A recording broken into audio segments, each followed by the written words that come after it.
चुनाव यात्रा powered by Mangaldeep. प्रार्थना की महक प्रार्थना के बाद भी। प्रार्थना की महक प्रार्थना के बाद भी। आकाश आनंद पूछते फिर रहे हैं, वीडियो वायरल हो रहा है, कौन है चंद्रशेखर? जो हथकड़ी को अपना गहना मानता है और जो जेलों को अपना घर मानता है वो है चंद्रशेखर आजाद। नगीना में चंद्रशेखर आजाद की अखिलेश से क्यों नहीं बनी? बात कहाँ बिगड़ी? कमजोर और ताकतवर से समझौता नहीं होता। खुशी इस बात की कांग्रेस ने बड़ा प्रयास किया मेरे लिए। जयंत उधर गए, इसलिए चंद्रशेखर आजाद को वाई प्लस सिक्योरिटी मिली चुनाव से मात्र 1 महीने पहले। मुझसे पहले तो बहन जी के भतीजे को सुरक्षा मिली। मायावती कह रही हैं कि आप खड़े हुए हैं उनका वोट काटने के लिए। पहली बात तो मैं बच्चों से नहीं लड़ता हूँ। छोटे बच्चों को मैं समझता हूँ कि वो खिलौने से खेलने के लिए, उनसे नहीं लड़ना चाहिए। और कभी मैं बड़ों के सामने बोलता नहीं। चंद्रशेखर आजाद बहुत एग्रेसिव पॉलिटिक्स करते हैं, गुस्सा ज्यादा आता है। घोड़ी पे बैठने पे आज भी बारात को रोका जाता है। जिनके लोगों को रोज खून के आंसू रोने पड़ते हैं वो क्या मुस्कुराए, क्या हंसे, क्या रोए, क्या माला पहने, क्या नारे लगवाए। आजाद समाज पार्टी के संस्थापक और भीम आर्मी चीफ चंद्रशेखर आजाद, पहली बार ललन टॉप पर आपका बहुत बहुत स्वागत है। धन्यवाद। शुरुआत इसी सवाल से करते हैं जो आकाश आनंद पूछते फिर रहे हैं, वीडियो वायरल हो रहा है, कौन है चंद्रशेखर? भारत का एक जिम्मेदार नागरिक जो अपने देश से बहुत प्यार करता है और जो अपने देश में जो समस्याएं हैं उनको लेकर चिंतित है और जो हर गरीब, कमजोर, किसान, मजदूर, नौजवान और बहन बेटी के सम्मान के लिए, उनके हक अधिकार के लिए संघर्ष कर रहा है। जिसने अपने जीवन को महापुरुषों के नाम समर्पित कर दिया है कि अपने लिए तो हर कोई जीता है, लेकिन दूसरों के लिए जीना और उनके लिए जीना जिनकी आवाज़ कोई नहीं है, इसी को जीना कहते हैं। वो है चंद्रशेखर आजाद, जो बिना बुलाए सभी के आंदोलन में जाता है, जो हर व्यक्ति की मुसीबत को अपनी मुसीबत मानता है, हर गरीब को अपना परिवार मानता है, हर किसान मजदूर के हकों के लिए जो मुसीबतें लड़ाई लड़ने में जो मुसीबतें आती हैं उनको मुसीबत नहीं, उनको सम्मान मानता है। जो हथकड़ी को अपना गहना मानता है और जो जेलों को अपना घर मानता है वो है चंद्रशेखर आजाद। ये वही गाड़ी है जिसमें आप बैठे थे और जब आप पर हमला हुआ था? हाँ, वही। इसमें भी गोली के निशान है। कोई इस पे बुलेट प्रूफ वगैरह कुछ भी कवरेज नहीं लगा? नहीं, इसमें नहीं है। काफी पुरानी है, मेरे साथी की। चंद्रशेखर जी, आपने नगीना सीट क्यों चुनी? क्योंकि हम तो घड़कौली गए, आपका जो गांव पड़ता है छुटमलपुर, वहाँ गए, वहाँ की जनता को तो आप पे बहुत भरोसा है। वो तो कह रही है कि अगर आज़ाद यहाँ से लड़ते तो हमारी पहली पसंद वो ही होते। तो नगीना क्यों चुना? सेफ सीट है। सेफ सीट तो कोई सेफ नहीं है। जनता को तय करना है और लोकतंत्र में जनता मालिक होती है। बेसिकली पार्टी का फैसला है, मेरा फैसला नहीं है। यहाँ पे हमारे 7-8 जिला पंचायत मेंबर जीते थे। वो तब जीते थे जब सिर्फ मेरा फोटो लगा हुआ था बैनर पे, और इसी विश्वास के साथ कि आदमी अगर आगे बढ़ेगा, मजबूत होगा, तो गरीबों की आवाज़ मजबूत होगी। तो जिस जनता ने मुझे 7-8 जिला पंचायत जिता के दिए, लेकिन मेरे मन में पीड़ा रही कि आज जिला पंचायत अध्यक्ष विरोधी पार्टी यानी सत्ताधारी पार्टी का बन गया, तो आज भी हमारे जिला पंचायत चाह के भी कुछ काम नहीं करा पा रहे हैं। तो जनता हमसे कहती है कि भाई आपको वोट तो दिया था, आप काम नहीं करा पा रहे। वो मुझसे कहते हैं, तो फिर ये तय हुआ कि तो अब जिला पंचायत से अध्यक्ष से बड़ी ताकत यहाँ बनाई जाए। तो अपनी आवाज़ भी दिल्ली पहुँचानी है, क्योंकि बिहार में आज़ाद समाज पार्टी कार्यकर्ताओं में बड़ा गुस्सा इस बात का है कि वो देश के हर वर्ग की लड़ाई लड़ते हैं, लेकिन जब उनके नेता पे गोली चलती है या उन पे जुल्म होता है कार्यकर्ता नेताओं पे, तो कोई उनकी आवाज़ नहीं उठाता। अपने पावर को कैप्चर करने और ताकि काम करवा पाए, इस वजह से आपने नगीना सीट चुनी है। अपने पावर को कैप्चर नहीं, जो पावर लोकतंत्र में है, इस पावर के दम पे आप लाखों लोगों की जिंदगी बदल सकते हो। आज मैं चाहता हूँ कि जो बेरोजगार नौजवान उनको रोजगार दूँ, लेकिन मेरे पास वो पावर नहीं है। जो गरीब हैं, जिनके पास घर नहीं है, जिनके पास सुख सुविधाएं नहीं है, जहाँ स्कूल नहीं है, वहाँ जहाँ कॉलेज नहीं है, जहाँ यूनिवर्सिटी नहीं है, जहाँ मेडिकल कॉलेज नहीं है, जहाँ डेंटल कॉलेज नहीं है, जहाँ स्पोर्ट कॉलेज नहीं है, जहाँ स्पोर्ट स्टेडियम नहीं है, जहाँ और भी जो सुख सुविधाएं या जो अवसर या जो तरक्की होनी चाहिए, मूलभूत जरूरतों के साथ साथ जो अवसर जिस क्षेत्र को मिलने चाहिए, जिसको नकार देगा, मैं उसके लिए काम करूं। लेकिन वो पावर मेरे पास नहीं है, क्योंकि भारत में इलेक्ट्रल पॉलिटिक्स में अगर आप एक वोट से हार जाओगे तो आप बाहर रहोगे, अंदर नहीं जा सकते। तो इसलिए मेरे मन में इच्छा है, जब तक मुझे गोली नहीं लगी तब तक मेरे मन में प्रबल इच्छा नहीं थी, लेकिन जैसे मुझे गोली लगी मुझे एहसास हुआ कि जिन लोगों ने मेरे ऊपर गोली चलाई और उनके साथ के बहुत सारे लोग बाहर घूम रहे हैं, लेकिन कभी पुलिस ने, सरकार ने उनको आइडेंटिफाई करने का और उनसे जानने का प्रयास नहीं किया कि भाई चंद्रशेखर पर हत्या करवाने वाले कौन है। तो मुझे समझ आता है कि भारत में राजनीतिक शत्रु को किसी भी कीमत पे अगर आप ख़त्म करना चाहते हैं तो आप उसके लिए सारे हथकंडे अपनाता है। तो जिस पावर के दम पे वो ये कर रहे हैं, उनको पावर हमसे क्यों ना छीन लें। जिस पावर के दम पे वो पुलिस का, मशीनरी का, सरकारी मशीनरी का, इंटेलिजेंस का, एडमिनिस्ट्रेशन का दुरुपयोग कर रहे हैं, वो पावर हम उनसे क्यों ना छीन लें। वो जो आग मेरे अंदर लगी है कि कुछ करके दिखाना उन लोगों के लिए जिनकी आवाज़ कोई नहीं बना, वही आग मुझे सोने नहीं देती और मुझे बैठने नहीं देती। इसलिए मैं सुबह 7-8 बजे शुरू होकर रात को 4 साढ़े 4 बजे तक काम करता हूँ। चंद्रशेखर जी, अगर मैं कहूँ कि उत्तर प्रदेश के पहले फेज़ की जिन सीटों की चर्चा दिल्ली तक है, उसमें किसी एक निर्दलीय उम्मीदवार की वजह से कोई सीट चर्चा में है, तो वो नगीना है। ये कहने में कोई अतिशयोक्ति नहीं होगी। दिल्ली तक ये भी सवाल पूछा जा रहा है कि नगीना में चंद्रशेखर आज़ाद की अखिलेश से क्यों नहीं बनी? बात कहाँ बिगड़ी? मतलब प्रियंका गांधी से, अखिलेश यादव से, किससे बात हुई और कहाँ बिगड़ी? पहली बात, मैं आज़ाद समाज पार्टी का अधिकृत प्रत्याशी हूँ और मुझे आशा है कि आज़ाद समाज पार्टी की पहचान जो राजनीतिक रूप से विधानसभा चुनाव 2023 में ज़्यादा मजबूत नहीं हो पाई, वो 24 में मजबूत हो। क्योंकि पिछली बार हमें राजस्थान में 74,000 वोट मिले एक असेंबली सीट पे, कहीं 54,000 वोट मिले, कहीं 49,000 वोट, कहीं 47,000 वोट मिले, लेकिन हमारे कैंडिडेट विन नहीं हो पाए। इसलिए आपको अधिकार है कहने का कि भाई हमारी पार्टी अभी नई पार्टी है, लेकिन ऐसा नहीं है कि आज़ाद समाज पार्टी की फॉलोइंग नहीं है, उस विचारधारा को मानने वाले लोग नहीं हैं या उनका कैडर नहीं है।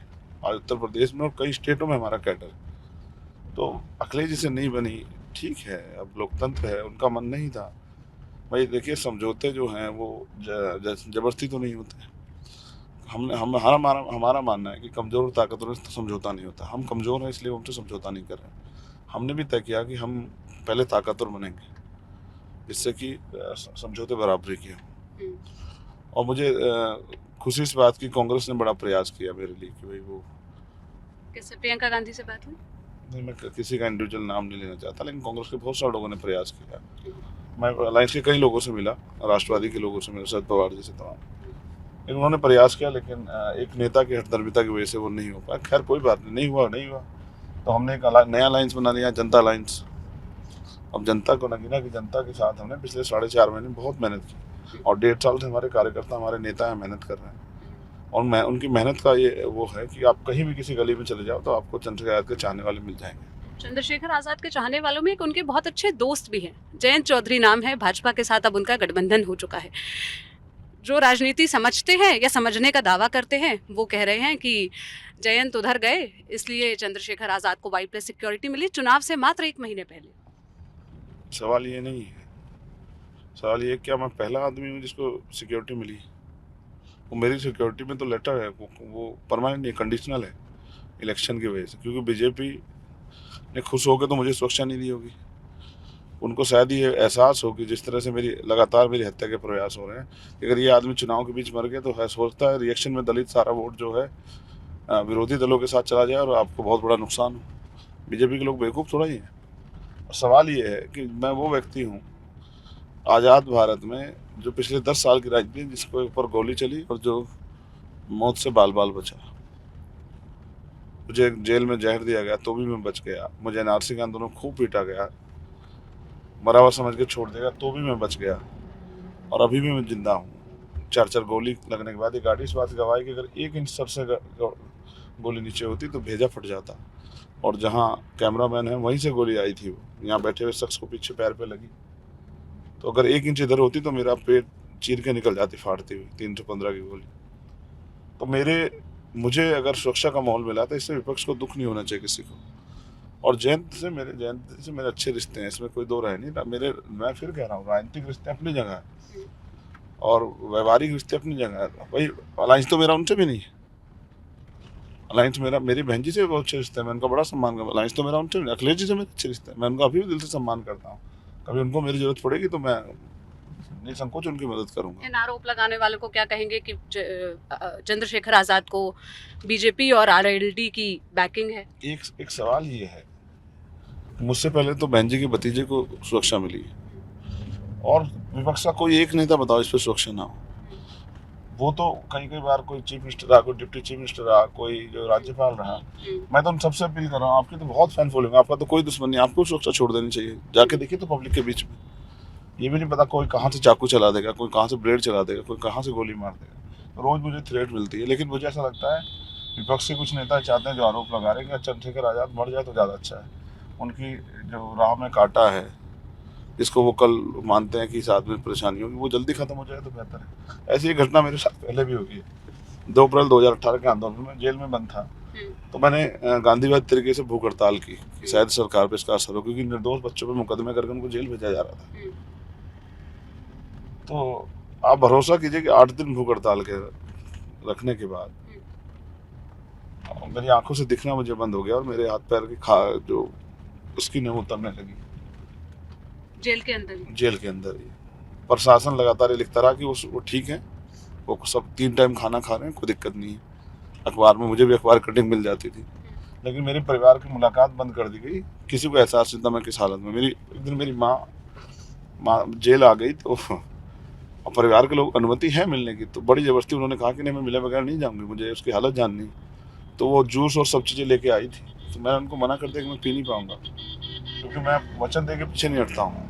तो माँ बहुत देर तक मुझसे रिक्वेस्ट करती रही, तो मैंने अपने सिद्धांतों के आगे माँ से को मना किया कि मैं नहीं पी पाऊँगा। तो माँ चली गई, और 14 तारीख को मेरे बड़े भैया मुझसे बड़े वाले भाई मिलने के लिए जेल आए, और उन्होंने मुझे एक बहुत अच्छी बात कही, चंद्रशेखर सरकार चाहती है अब मर जाओ। अगर सरकार की किसी क्रिया के द्वारा, सरकार के किसी षड्यंत्र के द्वारा मरोगे तो जांच होगी, तो कुछ लोगों को सजा होगी। अगर तुम अपने आप ही मर जाओगे भूखे रह के, तो सरकार को तो काम आसान हो जाएगा, किसी पे कोई आरोप भी नहीं जाएगा।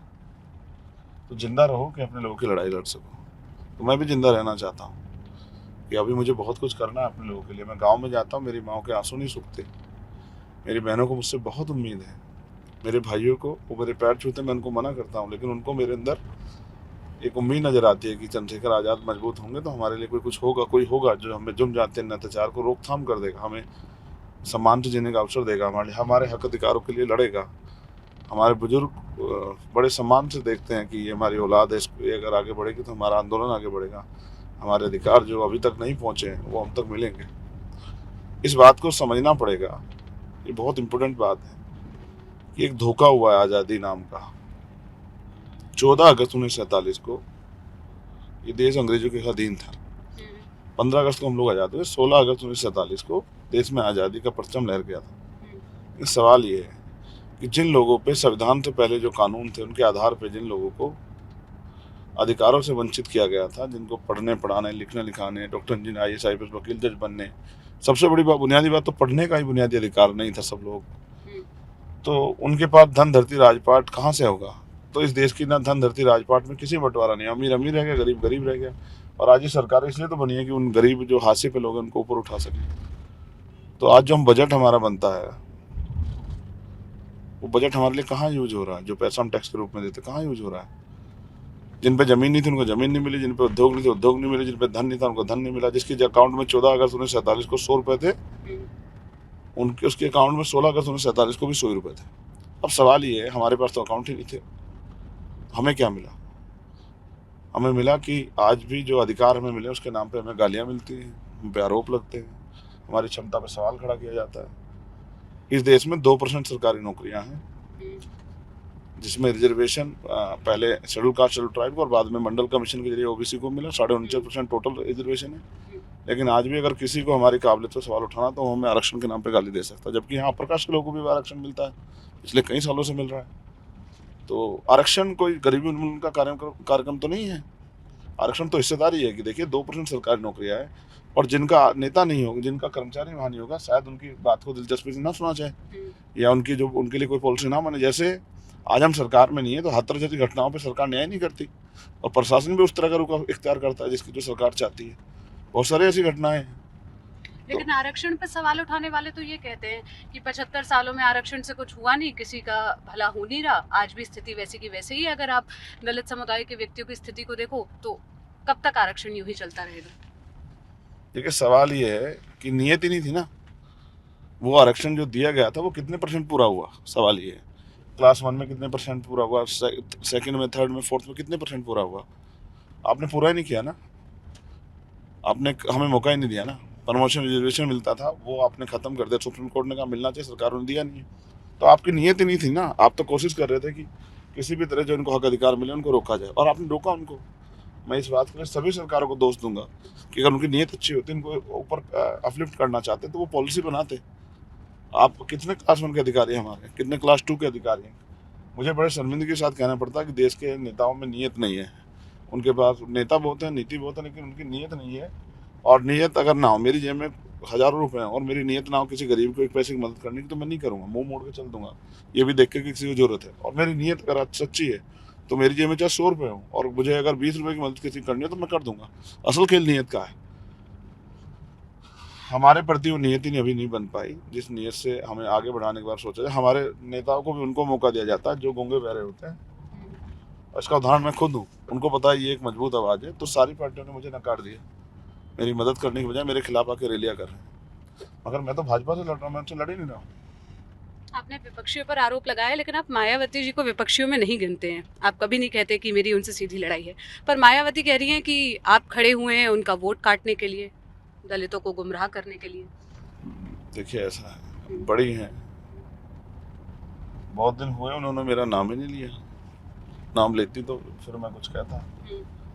सवाल ये है कि पहली बात तो मैं बच्चों से नहीं लड़ता हूँ, छोटे बच्चों को मैं समझता हूँ कि वो खिलौने से खेलने के लिए, उनसे नहीं लड़ना चाहिए, वो नादान होते हैं। और बड़ों से के सामने कभी मैं बड़ों के सामने बोलता नहीं। अब सवाल ये है कि कब तक दलित की खाल इस देश में खिंचती रहेगी। एनसीआरबी का डाटा जो कहता है महिलाओं से रेप हत्या होती है, तो उन महिलाओं को, उन बेटियों को सम्मान की ज़िंदगी मिलनी चाहिए। इसके लिए सरकार के पास क्या योजना है? और इतनी पुलिस, इंटेलिजेंस, आईबी, तमाम सरकारी अर्धसैनिक बल और बॉर्डर, तमाम जो है आर्मी, सब कुछ होते हुए भी फिर भी कोई बाहर का आदमी थोड़ा बहन बेटियों का शोषण कर रहा है, तय कर रहा है। सवाल ये है कि सरकार के पास एजेंडा क्या है महिलाओं को सुरक्षा देने का, सशक्त करने का, या बस चुनावी पुल बांधना है, चुनावी सभाओं में बड़े बड़े भाषण देना ही उनका वो है। मैं समझता हूँ कि अभी महिलाएं भारत में न सुरक्षित है न स्वतंत्र है। 1 साल पहले मटकी छूने पर हत्या हुई, मूछें रखने पर हत्या हुई राजस्थान में, घोड़ी पे बैठने पे आज भी बारात को रोका जाता है। आज भी जो है मंदिर में जाना, अभी मध्य प्रदेश में वाल्मीकि समाज के लोग मंदिर में जाने में रोका गया। तो मैं समझता हूँ कि जब आज भी इतनी गैर बराबरी, तो फिर वो किस मुंह से इस तरह के टिप्पणियाँ करते हैं? और ऐसा लगता है एक ही टाइटल के लोग जो ज़्यादा इस बात को लिखते हैं। तो मुझे ऐसा लगता है कि वो अपनी कलाई खुलने से डरते हैं कि अगर इस देश की वास्तविकता में जातिगत जनगणना हो जाए और आर्थिक गणना भी हो जाए तो शायद पता लग जाए कि किस जाति पे कितने रिसोर्स हैं, किस जाति को किस चीज़ का लाभ मिला है, जाति के प्रिविलेज का या और तमाम तरह के जो पहले से उनके लोग सिस्टम बैठे उनका लाभ मिला है। शायद एक बार जातिगत जनगणना हो और आर्थिक गणना हो तो शायद पता लग जाए कि आरक्षण का लाभ किसको मिला। क्या है आपके एजेंडे में नगीना के लिए? यहाँ की समस्याएं क्या हैं और आप किस प्लान के साथ चल रहे हैं? क्या करेंगे अगर जीत गए? नगीना में बहुत सबसे बड़ी समस्या नगीना में नहीं, देश भर में बेरोजगारी की है। फिर महंगाई भी एक बहुत बड़ी समस्या है। फिर यहाँ पे बाढ़ की समस्या है, बाढ़ से भूमि का कटान हो जाता है, बहुत सारी खेती बह जाती है, लोगों पर रहने की ज़मीन, घर उनके बह जाते हैं, खो की समस्या है। यहाँ जो है गुलदार की समस्या, गुलदार ने 25,000 लोग जान ले ली, किसी को कोई फर्क ही नहीं पड़ा। मैंने एक दिन पूरे दिन आंदोलन किया रात तक, तब जाके 100 पिंजरे लगे। मैंने मांग उठाई कम से कम 25 लाख का मुआवजा मिले, तब 5 लाख का मुआवजा देना शुरू किया। और उसके साथ साथ यहाँ सड़कों की, यहाँ का पानी खराब हो गया है, बिजली की, तमाम तरह की समस्याएं जो हैं वो हमारे सामने हैं। उसके बाद यहाँ अच्छे स्कूल नहीं है, अच्छे कॉलेज नहीं है, यूनिवर्सिटियाँ नहीं है, मेडिकल, एक भी मेडिकल कॉलेज नहीं है उस तरह का, और ना ही हायर सेंटर है। मैं चाहता हूँ एम्स जैसे हॉस्पिटल यहाँ बने, मैं चाहता हूँ यहाँ स्पोर्ट कॉलेज बने। गांव में प्रतिभाओं की कमी नहीं है, लेकिन प्रतिभाओं को अवसर नहीं मिल रहा है। जिस तरह मेरे जैसे व्यक्ति को संघर्ष करना पड़ रहा है, उस तरह गाँव के बच्चे बहुत प्रतिभावान होते भी वो आगे नहीं निकल पाते, क्योंकि गाँव की तरफ कोई देख ही नहीं रहा है। पैसे वालों की खीर हो रही है, गरीबों की तरफ कोई देख ही नहीं रहा। तो जिनके अंदर क्षमता है उनको अवसर मिले, इसलिए यहाँ स्पोर्ट कॉलेज बने, स्पोर्ट यूनिवर्सिटी बने, यहाँ स्पोर्ट को बढ़ावा दिया जाए। उसके साथ साथ जो है यहाँ जो है अच्छे उद्योग धंधे लगे जिससे नौजवानों को रोज़गार मिले। यहाँ जो है कुटीर उद्योग लगे जिससे महिलाओं को रोज़गार मिले। तमाम तरह की बुनियादी जो सुविधाएं हैं, रोटी कपड़ा मकान, उनके लिए सरकार जिम्मेदारी को उसको समझे, क्योंकि टैक्स जनता ही तो देती है सरकार को चलाने के लिए। उस टैक्स को चाहे आप अडानी अंबानी का लाखों करोड़ रुपए का लोन माफ़ कर दो, चाहे गरीबों के लिए कुछ कर दो। चाहे आप उनके करोड़ों रुपए के जो है मीडिया को एडवर्टाइज दे दो या फिर उनके लिए कुछ कर दो। तो ये एक बड़ी लड़ाई है जो आसानी से नहीं जीती जा सकती है। उसके लिए राजनीतिक शक्ति की जरूरत है। किसी भी तरह का परिवर्तन बिना शक्ति के नहीं होगा, और जब तक शक्ति हमारे पास नहीं होगी तब तक हम अपने लोगों का कुछ भला नहीं कर पाएंगे। इसलिए राजनीतिक शक्ति प्राप्त करने के लिए हम लोग संघर्ष कर रहे हैं, और मेरा भरोसा है कि इस बार नगीना में ये हक वंचित, कमजोर और तमाम जाति धर्म के लोग जाति धर्म से ऊपर उठ के चंद्रशेखर आज़ाद को वोट देकर वो प्रयास करेंगे कि नगीना में एक ऐसी मजबूत आवाज़ तैयार हो जो पार्लियामेंट में जाके इनके हक अधिकारों के लिए लड़े, आवाज़ उठाए।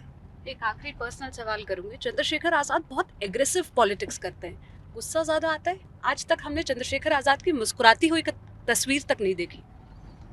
जिनके लोगों को रोज खून के आंसू रोने पड़ते हैं वो क्या मुस्कुराए। जैसे मैं माला नहीं पहनता, हाथरस की घटना के बाद मैंने तय कर लिया था, जबरदस्ती कोई डाल देता ठीक है डालते, लेकिन मेरा सवाल ये है कि जिनकी बहन बेटियों को रोज अपमानित होना पड़ता हो, जिस देश में बहन बेटियों को अपमानित होना पड़ता हो, जहाँ किसान सुसाइड करता हो, जहाँ नौजवान सुसाइड करता हो, जहाँ गरीब भूख से लड़ता हो, जहाँ नमक से लोग सूखे चावल खाते हो, जहाँ सूखी रोटी से लोग पेट भरते हों, जहाँ 80 करोड़ लोग सस्ते राशन पर डिपेंड हो, उनको नेतृत्व करने वाला आदमी क्या हंसे, क्या रोए, क्या माला पहने, क्या नारे लगवाए। सच को सच स्वीकार करना पड़ेगा, मैं अंदर बाहर से एक जैसा हूँ। ऐसा नहीं कि मैं हंसता नहीं, लेकिन मैं जिनके लिए लड़ रहा हूँ जब तक उनके चेहरों पर हंसी नहीं आती तब तक मेरी हंसी बेकार है, मैं समझता हूँ। तो मैं कोशिश कर रहा हूँ कि उनके चेहरों पर हंसी आए। और मैं आपको भी चैलेंज से कहता हूँ, आप भी रात में यहाँ निकल के देखिएगी तो आप निकल के देखेंगे तो आपको एहसास होगा कि कानून व्यवस्था यूपी में बहुत ख़राब है। तो यूपी सरकार को इस पर ध्यान देना चाहिए। हम लड़कियों को ये कहना बंद करें कि वो छोटे कपड़े ना पहने, या और उस तरह की भद्दी बातें करना हम लड़कियों के लिए बंद करें। हमारी जिम्मेदारी है कि हम लोगों में अच्छी सोच पैदा करें, और सरकार का इतना रसूख होना चाहिए कि आरोपियों में भय, जो कि अभी नहीं दिखाई देता। बहुत शुक्रिया चंद्रशेखर जी, अपने कैंपेन ट्रेल से हमारे लिए वक्त निकालने के लिए और ये बातचीत करने के लिए। आपको भविष्य के लिए बहुत शुभकामनाएं। 19 तारीख को नगीना में वोट डलने हैं और 4 जून को नतीजे आएंगे। अब आप इस बातचीत पर क्या राय रखते हैं, क्या कहना चाहते हैं, कमेंट बॉक्स में बताइएगा। बाकी ललन टॉप की चुनाव यात्रा जारी है। आज हम नगीना में थे, ऐसे ही हम अलग अलग क्षेत्रों में आएंगे। आप कहाँ से वीडियो देख रहे हैं, कौन सी लोकसभा सीट पड़ती है, ये बताइएगा, ताकि हम आपके क्षेत्र में आएँ, आपके क्या मुद्दे हैं, क्या फैक्टर्स है, वो कवर करने की कोशिश करें। कैमरे के पीछे मेरे साथी हनी थे, मेरा नाम सोनल है। देखते रहिए ललन टॉप। शुक्रिया।